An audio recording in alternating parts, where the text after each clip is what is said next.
ఈరోజు egg fried rice చేస్తున్నా. ఈరోజు నేను ఫస్ట్ ఆయిల్ పెట్టుకొని కొంచెం జీలకర్ర ఉల్లిపాయలు కట్ చేసి వేసుకోవాలా.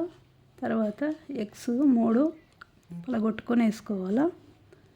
దాన్ని కొంచెం పీసులు చేయడానికి వదిలేయాలి కొద్దిసేపు. అట్లా పీసులు అయినాక సలాకతో తీయాలా, కింద అంటుకుంటుంది.